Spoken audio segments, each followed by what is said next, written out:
des défiances. Assemblée nationale, les agents administratifs suspendent la grève.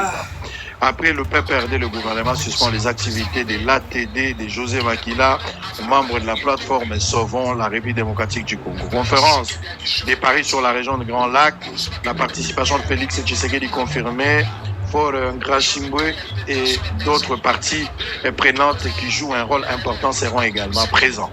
Les ministres de la Justice ordonnent des poursuites contre les militaires et civils impliqués dans une vaste fraude minière au Lualaba. Ituri, le gouverneur militaire renforce les unités des FARDC avec plus de 50 Le gouvernement salue la nomination de membres de la commission d'enquête sur le droit de l'homme au Nord Kivu, Sud Kivu. Pour terminer, Nord Kivu, Grâce Coutinho annonce la formation des 250 jeunes congolais aux États-Unis dans le domaine digital. Je pense que c'est le Katanga, c'est pas les noms. Ma problème est aux Angleterres à Kinshasa, il y a un problème, il y a Madame Elombe. Nous autres, on a dans Mali, la cinquantaine de propriétés. Ma proposition est Zaliko Salama, Réunion Zaliko Salama. Je pense que le gouvernement a causé un canon pour Mbappé Sanzela. Et même le gouvernement, mais le Kola, Azalaki Molakisi, et qu'il y a eu beaucoup de choses autour de sa mort.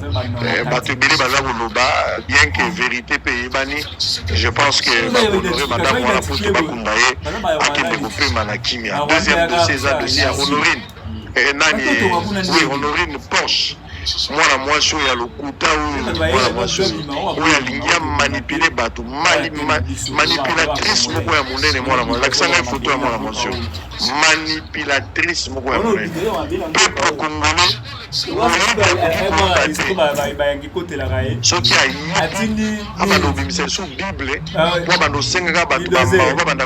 alors qu'il y a dans un na lobaki lobi na bandeli ya nyonso poche soki poche mpoka soki na raison koyebana te na prononciation na ngai mwana mwasi oyo azomérite ata confiance moko te ya bakongoli aza moto akoyokela mawa te mwana mwasi koyokele mawa te mwana mwasi oyo sokomonimonokwa likambo oyo oyokele ata mawa te o nde yango alima alingi ambale bato nyonso bayokele mawa na kati tokotala ndenge nini bakokata likambo wana tokotala yo ozalaka na Allemagne kabola mai yo ozalaka na Allemagne na Allemagne place yo ozalaka ozali na mobali na yo ozala bana kati d'abord ozwi chance outi na mboka oyo bafutaka bana bino bato bozolanda biso na Allemagne boyebi yango nayaka na Düsseldorf toyaka na Cologne tozalaka na Munich tozotambola na Allemagne boyebi ce qui se passe là-bas boza na avantage na mboka mindele bazofuta bino na mbongo ya bana. Non seulement que bana batangaka ofele tina âge à 18 ans. Au long déjà. Mais bana pe bazali kofuta ba. Pe boza na mboko ata moto asalaka te. Pas docteur Vinis. Il suffit aux alaka na critère parce que chômeur nyonso azala. Aux ala chômeur mais aux ala critère. Bafuta pe ba. Bongo uti siko. Apeso ke banyama mo wo ba chômeur baza kofuta. Na esika oyo bana bazali. Kisimo banyama peso mela. Zenten. Au fouti billet, aux ala banyama soki ya 20 000, soki ya 10 000 bilobela na yo. Au fouti billet na yo oya na kisasa. D'abord, on a voulu vous faire sa vie soit aux changer ça. C'est un peu ça. Il y a les bossos banang na makamso le biote, nenga na yawa, na ki pona ko mabatute, na ki pona ko lukambo. Ba marocain, otangi ba marocain, otangi ba arabe, yom to banang na makambo. Aussi lisi na makambo na o changer, o pusani susu. O komi a hote, nazala traitement, nazala problème ya mutu, na melaka drogue.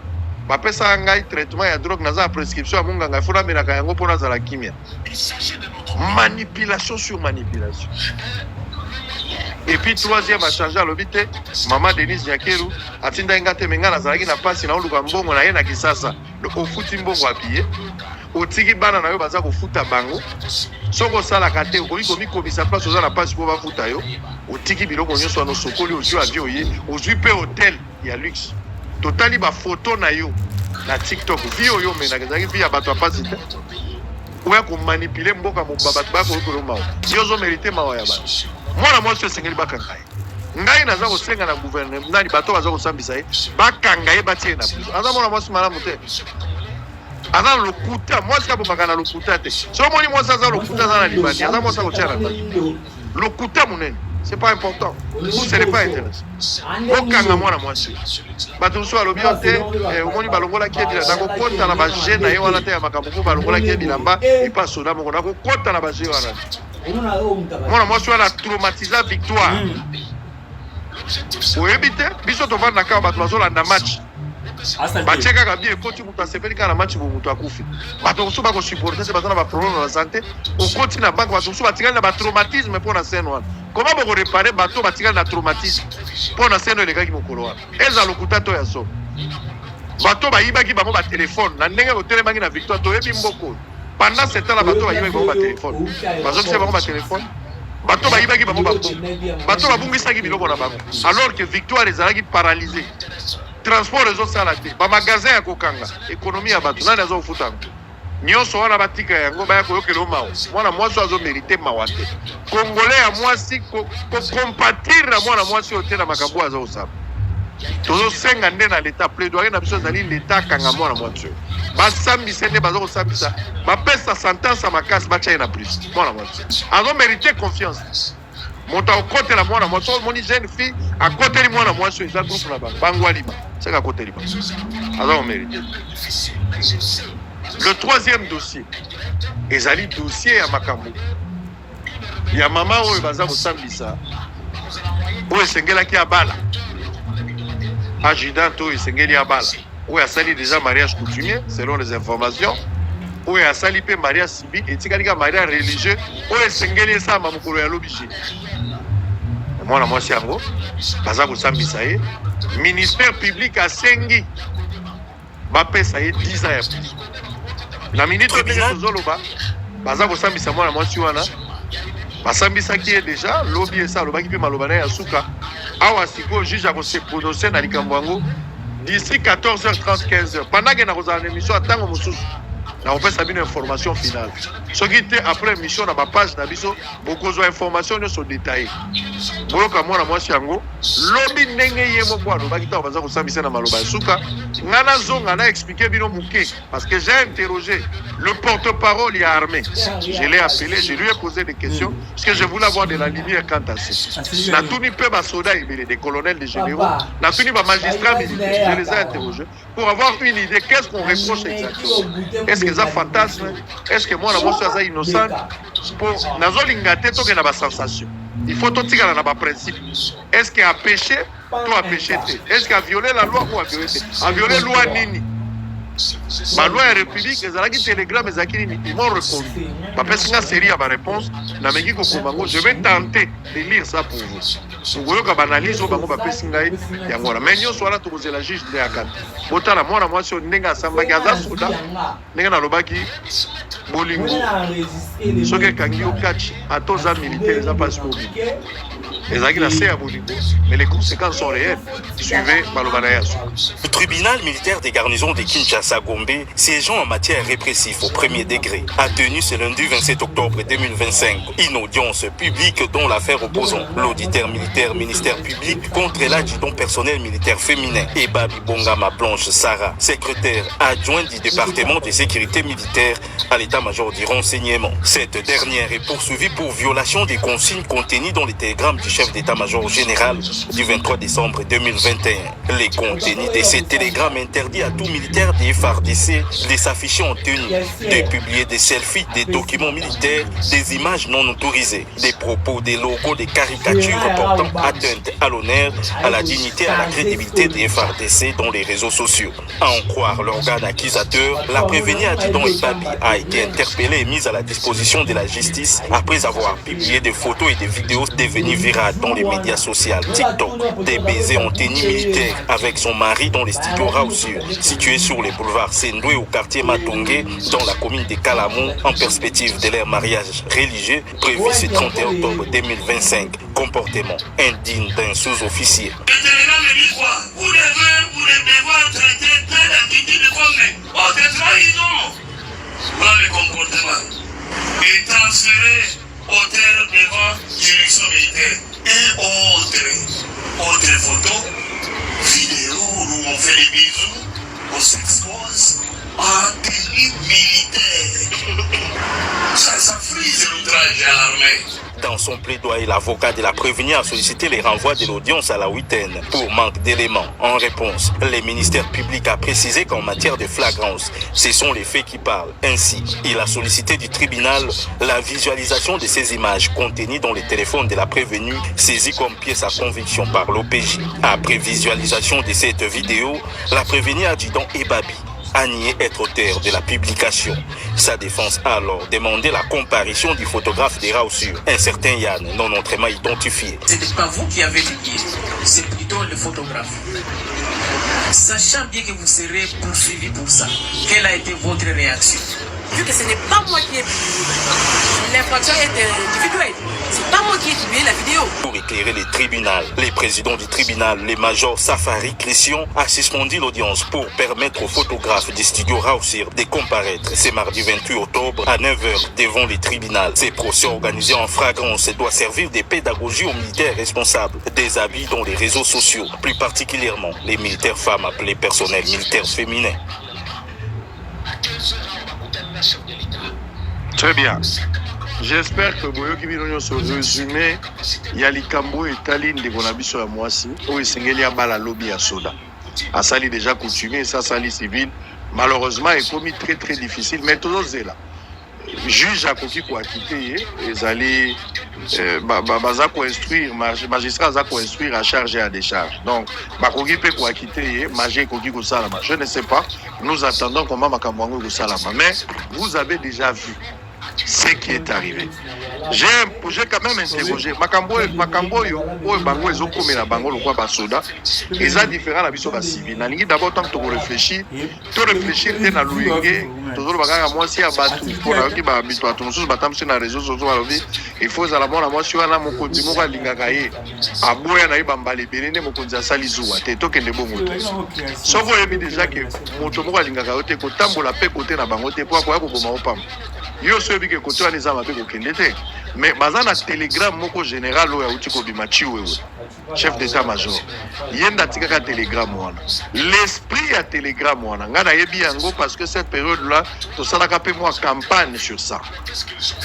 Basoda na biso bao baza na front bakomaki na caractère ou comportement moko à une période nyonso tobunda sur terrain soda azokanga bobana omona ngo toza botobotoli mboka moko ou bien toza na ligne de front soda zwi vidéo asala za kolakisa toza déjà banyama bazokima tozolanda bango siko tokomi na telle place do basoda na biso bao baza na ligne de front au-delà ba effort na bango bazosala mais bakomaki na niveau ya kopesaka ba information na ba position na bango banda toye awa maye si lelo koza te tala ndenge tozobunda toyokaki yango na basoda et banda ko ternir image ya armée et banda ko déshonorer armée soda koki ko se plaindre te soda la syndicat te soda la ligne de front alapi mokano ya kozwa makoki ya kobatela mboka tina sacrifice suprême soda za tiktoker te soda za youtuber te maloba wana nga na kote yango te eza makambo balobeli bino na baparade na bino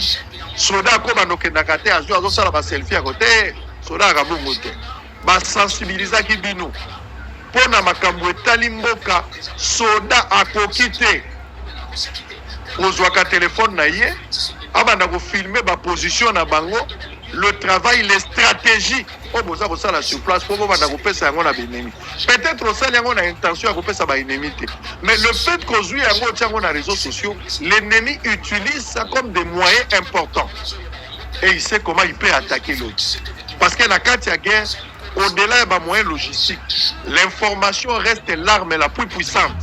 Sans qu'on a l'information tu contrôles l'ennemi, tu contrôles l'adversaire. Mais ce qui est information aux anangote. Attendez que tu armée n'a pas infiltré. Selon ma critique, selon ma analyse, il y a plusieurs personnes. C'est là prouve que c'est plein de ralamo pour la nuit. Ceux qui te vendent, tu yokani, tu lobi que tu reçois l'opération telle à 9h15. Quand tu as une décision à 7h, à 7h03, adversaire a déjà l'information à Bissot. Et quand il a l'information, il peut nous empêcher encore mettre Bissot en difficulté pour que toi tu as plat autre aux alaki dans. Il y a moto se plaignaka. Donc l'information est capitale, c'est vraiment une arme à ne pas se tromper. Il faudra prendre ça avec beaucoup de sérieux. Et à ce moment-là, la mission a immaturité, na loyenge, bah comment qui na makamwana, Voilà pourquoi babimisaka télégramme wana pona kopekisa soda nyonso aza na ligne de front d'abord na ba zone opérationnelle akokite kokamata téléphone na ye biso tokomi à 8h10 toza na Rumangabo tokomi na Goma tolingi tolia touti kobeta bato te balobaki na soda kokosala yango te et ça c'était logique mais au-delà yango bafongoli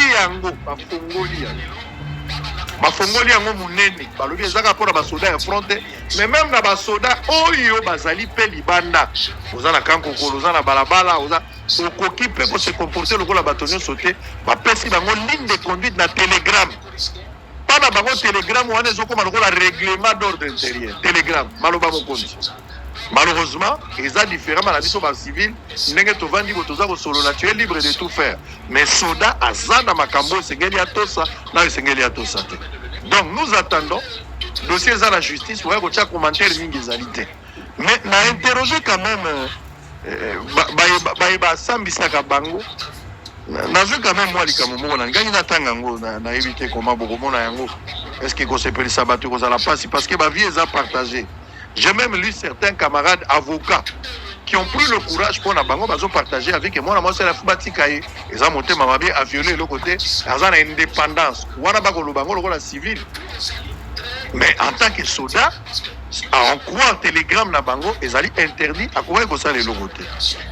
Il faut savoir, je dis on y va, il faut savoir que la loi pénale militaire est une loi spéciale.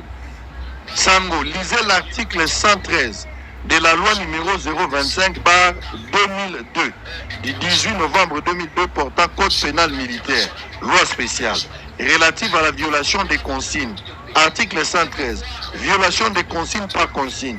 Il faut attendre notamment toute mesure prohibitive, interdiction, instruction formelle donnée aux membres des forces armées ou corps assimilés quiconque au service des forces armées, de la police nationale et du service national viole une consigne générale donnée à la troupe ou une consigne qu'il a personnellement reçue, mission de faire exécuter ou force qui consigne donnée à un militaire est puni de 3 à 10 ans de servitude pénale.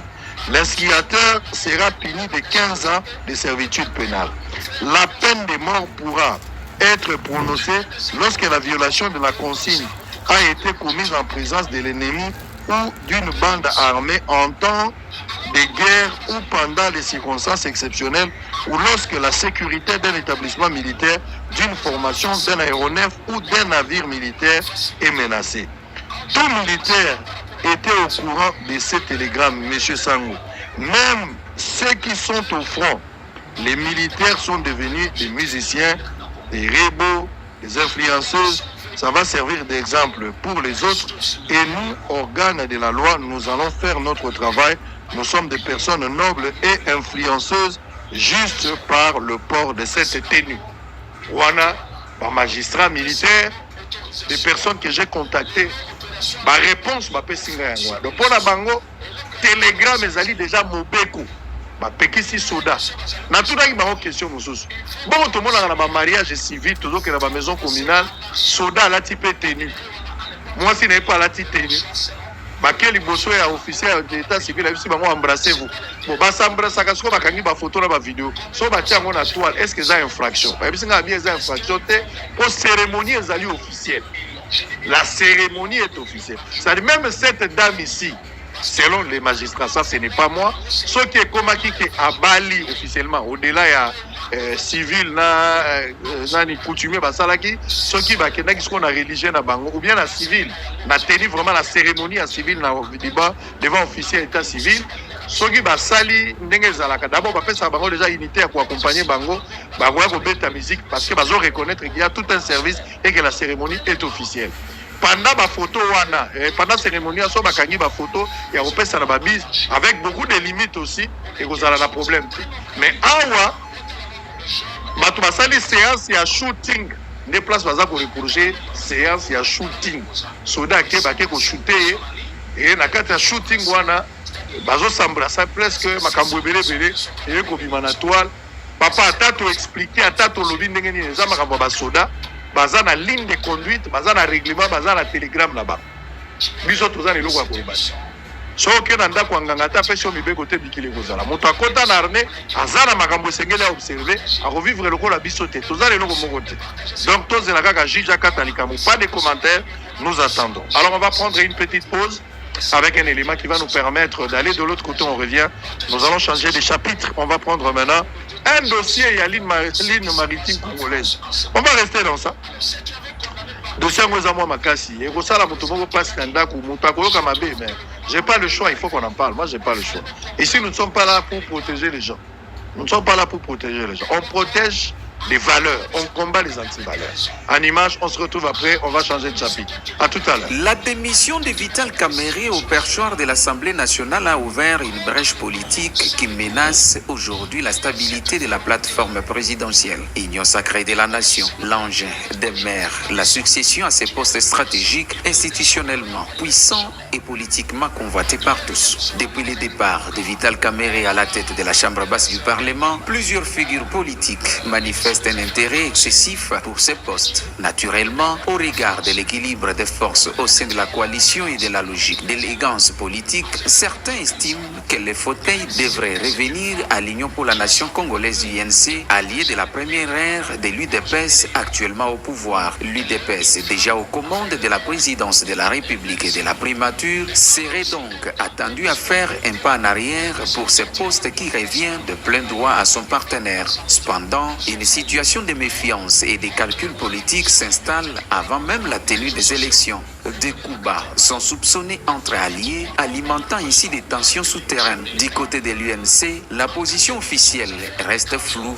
Aucune déclaration n'allant dans le sens de soutenir la candidature X ou Y.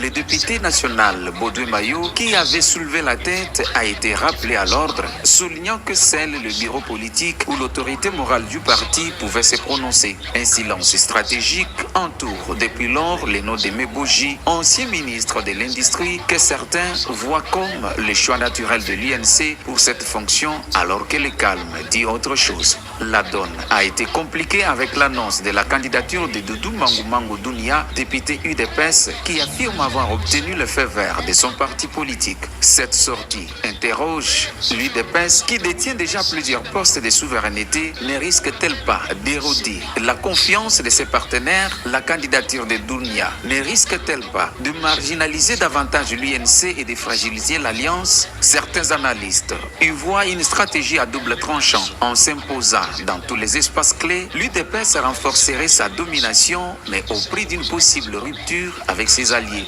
L'intervention musculée du député national Willy Michiki, membre influent de l'Union sacrée, souligne la gravité de ce moment. Il menace ouvertement de fissurer la coalition si Ememboji est désigné, révélant ainsi des lignes de fracture profondes. La question essentielle reste donc l'union sacrée de la nation.